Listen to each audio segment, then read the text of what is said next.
এর আগে আমরা বারবার দেখিয়েছি ঘষা প্ল্যানে বিধাননগর কর্পোরেশনে কিভাবে বহুতল তৈরি হচ্ছে। সেই বহুতলের মধ্যে একটি বহুতল হেলে পড়ল। শুধু ওইখানেই না, মোট 3টে। বাগুইআটিতেও দুটো জোড়া বহুতল হেলে পড়ল। দেখুন,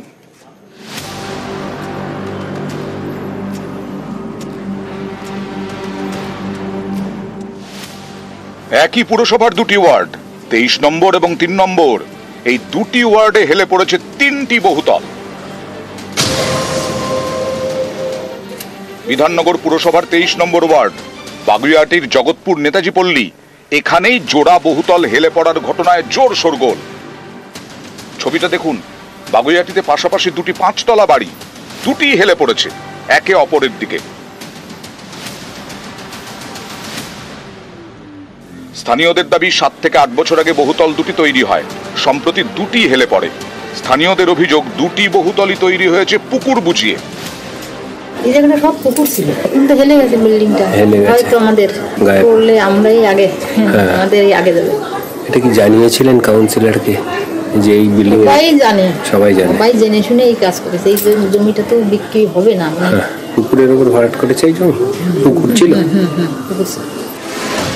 বহুতল হেলে পড়ার খবর পেয়ে পুরসভাকে লিখিতভাবে জানান স্থানীয় তৃণমূল কাউন্সিলর। বাগুইআটিতে হেলে পড়া এই বাড়ির দুটি থেকে বাসিন্দাদের সরানোর কাজ শুরু হয়েছে।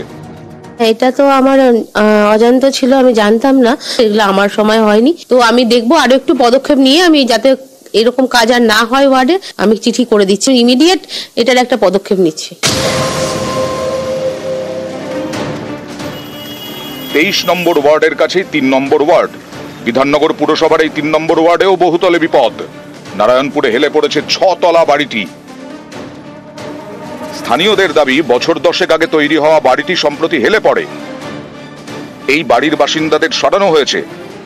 আমি কয়েকদিন আগে আমরা একটা চিঠি করেছি, ওখানে নার্সিং মেয়েরা থাকেন এবং তারা আমাকে রিকোয়েস্ট করেন যে যেহেতু অনেকগুলি মেয়ে আছেন, তারা মানবিক ইয়েতে যে আমাদের একটা শিফটিং এর মিনিমাম টাইম দিতে হবে, না হলে এতগুলি মেয়েকে আমরা কোথায় শিফট করব।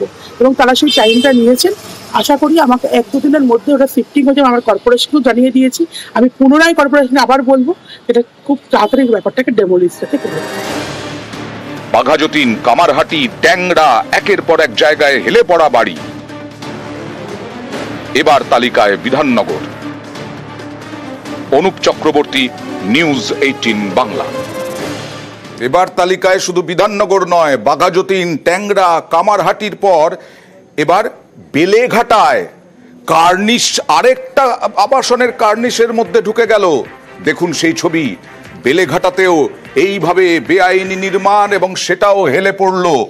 পুকুর বুঝিয়ে নির্মাণ হচ্ছে, কোনো স্যাংশন থাকছে না, কোনো প্ল্যান থাকছে না, আর পুরসভাকেও জানিয়ে নাকি কোনো লাভ হয়নি বলে অভিযোগ করছেন বাসিন্দারা।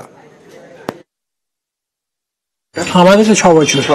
যেটা হেলে পড়েছে সেটা কত বছর? ওটা তো আগে, এটা আমি অনেকদিন 3 বছর ধরে দেখছি এরকম হেলে হয়েছে।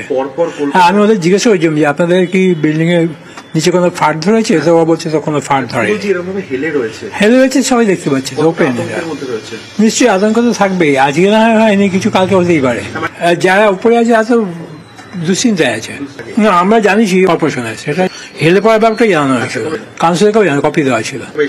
না, কেউ আসেনি।